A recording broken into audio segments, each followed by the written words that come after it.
he said, as a defense attorney, you should win every case. And I'm like, really? He's like, yeah, we should win all our cases. I'm like, give me the secret to that. Yeah. He's like, and we can write our own facts. The video opens with a powerful quote. As a defense attorney, you should win every case. What a statement. Right away, we're pulled into the sharp, witty world of courtroom minds. Judge Boyd starts with humor and honesty, setting the tone for an engaging legal talk. The air feels light, but beneath the jokes lies the truth. The law isn't about winning every case. It's about fighting for justice. Welcome back, guys. Today, we're diving into the courtroom with the one and only Judge Boyd, where she's joined by Kelsey, a second-year law student getting her first taste of the legal world. From hilarious chats about courtroom art to Judge Boyd's jaw-dropping stories of her own law schools and bar exams, this video with laughs and real talk. But will Kelsey get the ultimate courtroom? Stick around. We meet Kelsey, a bright, eager, second-year law student stepping into the courtroom world for the first time. You can feel her excitement and nervous energy as she speaks with the judge. This moment captures the heart of every law student's dream, that first real taste of the courtroom. Would you be nervous standing before a judge for the first time? Or thrilled to learn from one? So basically, Your Honor, how are you? All right. How are you doing? All right. I love that picture. I don't know how long you've had it there, maybe forever, and I've never noticed it. No, not forever. It's very nice. Yes. My mom loves that picture. Did your mom pick it out for you? No, She just loves it. she just loves it. Yeah. She's like, you need a frame.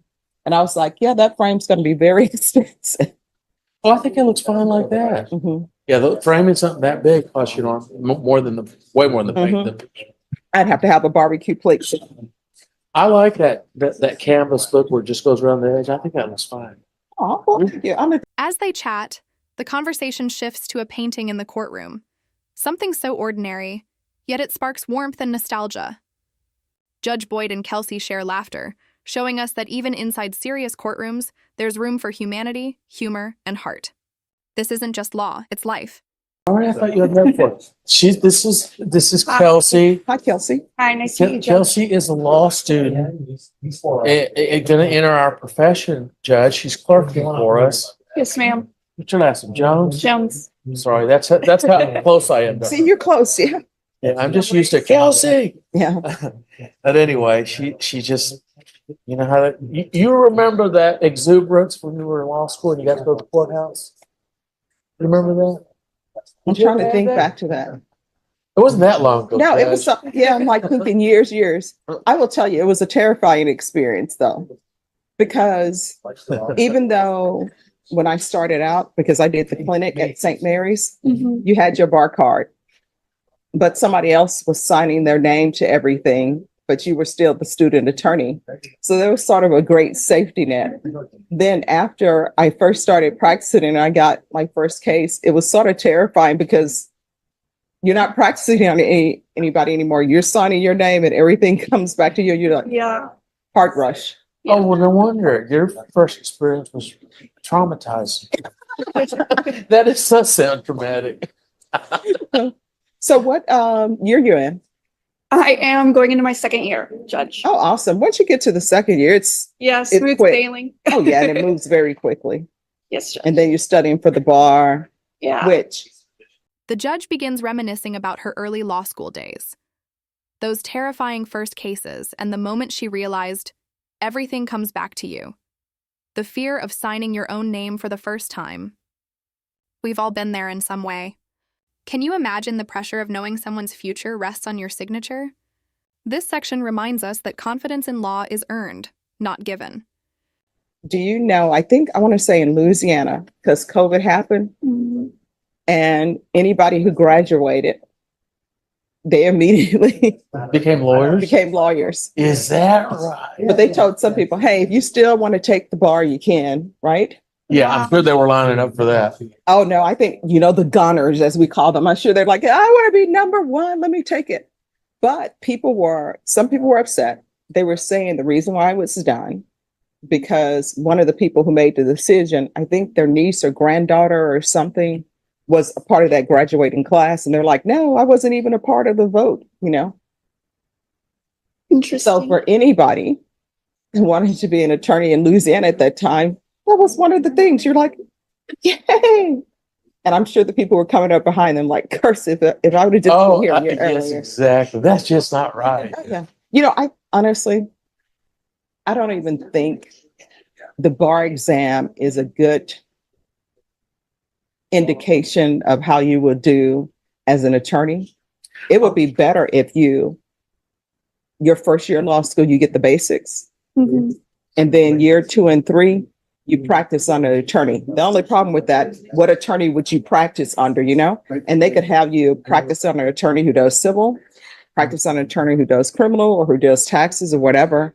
That will give you a better idea, I think, of what you want to do. Yeah. Because there are some people who started out 100% want to do criminal law. Then they did it for about 6 months. They're like, I hate this. And then they moved to civil. So I kind of like the way. Now the topic turns to the bar exam, the most dreaded hurdle for any aspiring attorney. Judge Boyd shares how, during the pandemic, Louisiana graduates automatically became lawyers. But was that fair? She wonders aloud if the bar really tests skill. Or just memory. It's a raw and real take. You can almost feel her questioning the system. A moment of truth from someone who's been through it. And I bet there's no relation. No. It's all memorization. Oh, yeah. What does that teach? Oh, it doesn't teach you Sit anything. down for 8 hours a day and memorize. Well, you know what someone told me, because studying for the bar, I got very sick. So I ended up with the flu. I ended up with a sinus infection and ear infection. Oh, no. And the part I missed, the practice part I missed was constitutional law. And I was just like, that'll be fine. There's not too much you can add to constitutional law for a fact pattern because it is what it is. And then criminal law, I wasn't concerned about because I love criminal law. And so we were studying. And I was sitting there putting drops in my ears, studying like this. And what calmed me down was a couple came in, and I want to say it was this is going to be their 5th time trying to pass the bar. Oh, wow. And I think after that time, if you don't pass it, you have to go back and repeat your first year. Wow. So I'm like, oh my gosh, I've said, I'm going to be praying that you guys, pass it. And so then right after they came in, a guy came in and he's like, Stephanie. I'm like, yeah.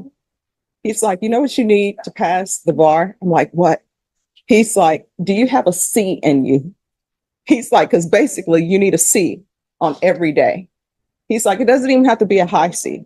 Do you have I'm like, I have a C in me. I'm good to go.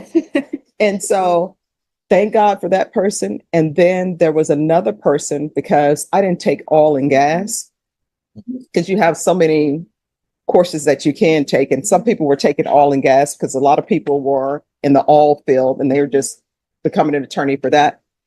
And so I was trying to study the oil and gas, just study some questions because I hadn't taken oil and gas. I knew about property rights.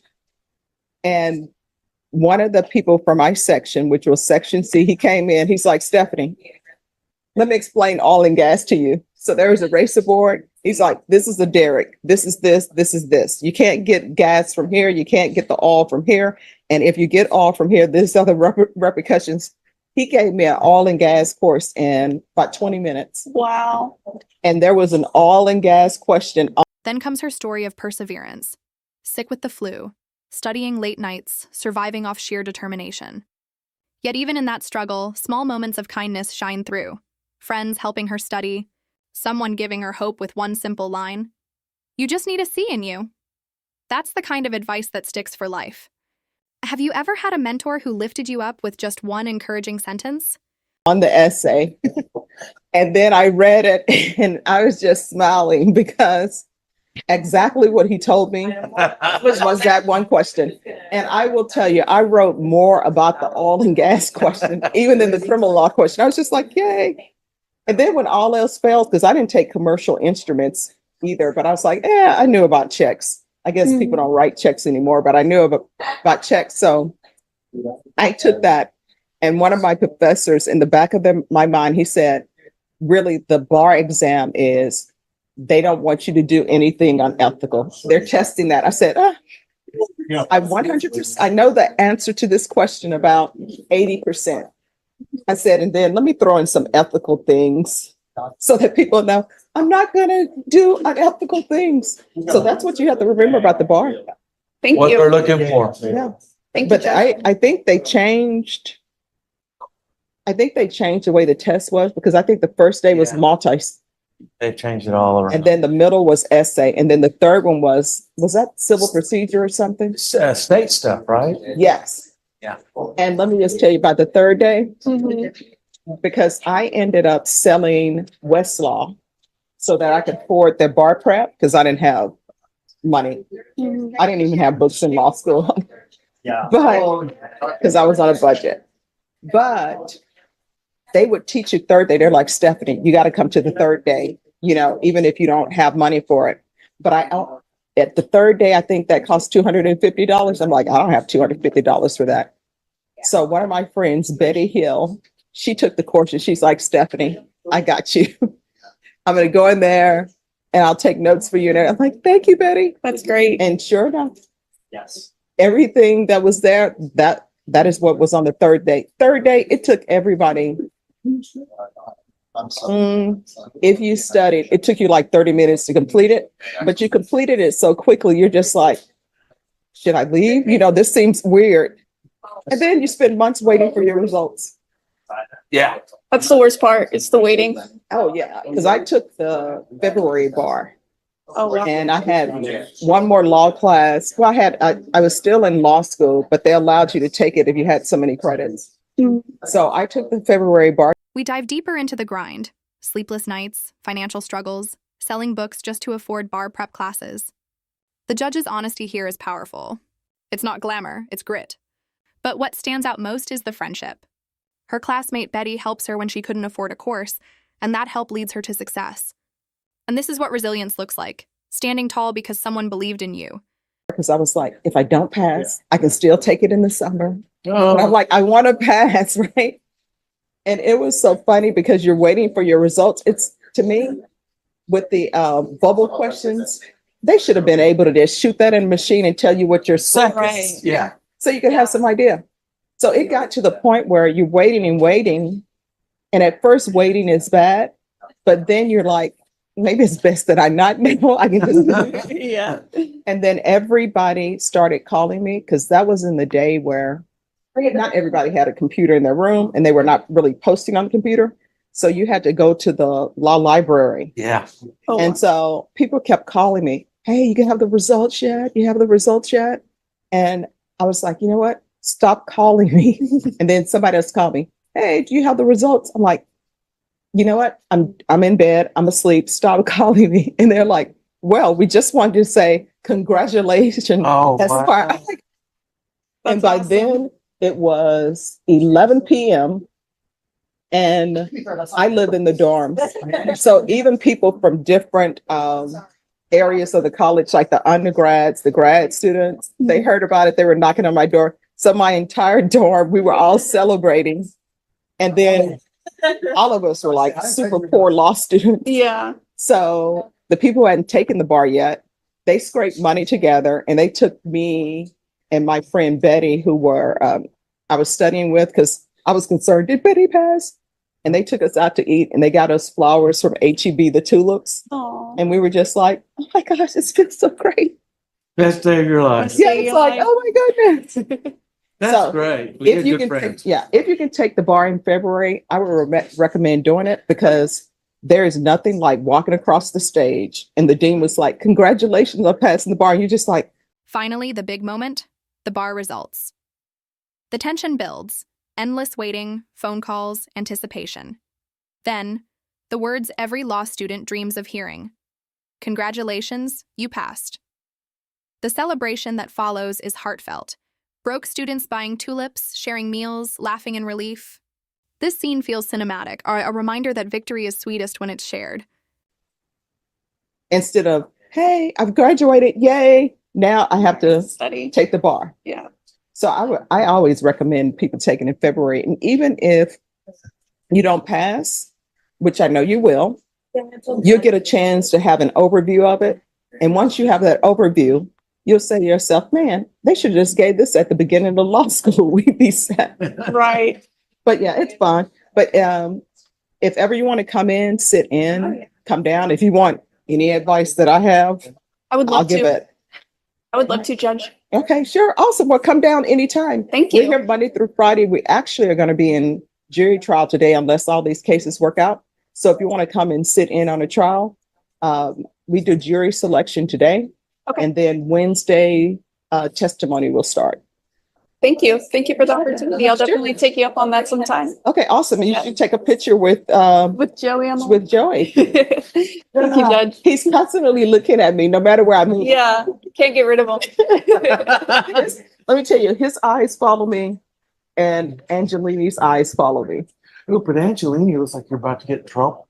Yeah. Yeah. It's like, hey, Thank Thank you. you. you're welcome. Judge Boyd is, before she was on the bench, we go back a long ways. We go back long. Very, very well respected lawyer. Very. Oh, thank you. Great. think For so. you. I ended up trying the case with Joey. I was sitting with Pat Hancock. I don't know if you remember that Is case. this a murder? Yes. Was that?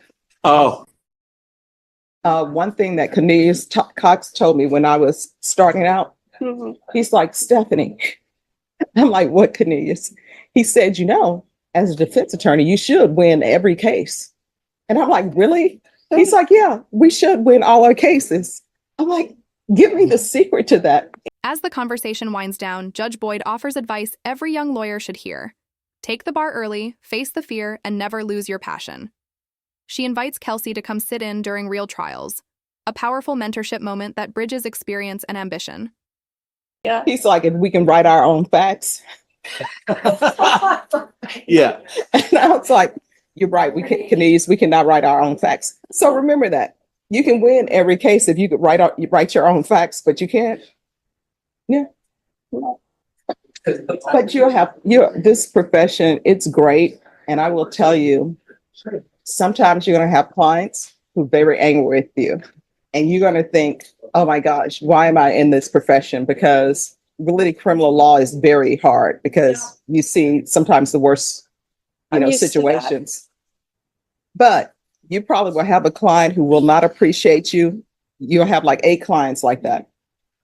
And then you'll see the 9th client and the 9th client will appreciate you. And then you'll be like, I can go on. It's Yes. all worth it. That's, Oh, yeah. That 9th one makes it worth it. You're absolutely right. Oh, yeah. Because And it's always the ones that you do the most for that complain the loudest. that's That's true. Yeah, I worked corrections and detention for 4 years, Mhm. did pretrial supervision for a year.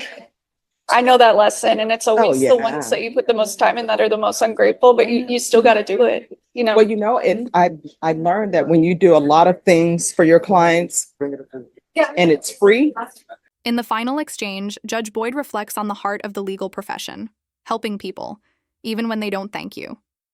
The courtroom isn't always fair, and clients aren't always kind. But that one grateful person makes it all worthwhile. Would you keep fighting for justice even when no one appreciates you? This closing is beautifully human. It reminds us why people choose the law in the first place. they tend not to appreciate it. Yeah. Because there are some clients I would have, well, not really some, all of my clients, if I'm just coming in to get a reset, Mhm. I was like, they're like, oh, we'll pay you to come. I'm like, no, I'm just coming in, talking, getting you a reset. We're done. Some people appreciated that. Some people did not. That's interesting. So guys, today we hung out with Judge Boyd and Kelsey, a law student stepping into the courtroom for the first time. We laughed about law school struggles, bar exam chaos, and even a fancy painting that sparked some serious nostalgia. Judge Boyd's advice was pure gold, reminding us all why this profession is so rewarding despite the challenges. What do you think? Would you take the bar exam in February like Judge Boyd suggests? Or do you have your own law school story to share? Drop it in the comments below, and if you loved this peek into the courtroom, hit that subscribe button for more real talk and legal insight. And there it is, a conversation filled with laughter, lessons, and life. From law school struggles to courtroom triumphs, Judge Boyd and Kelsey's exchange reminds us that behind every robe and case file is a story of endurance, hope, and purpose.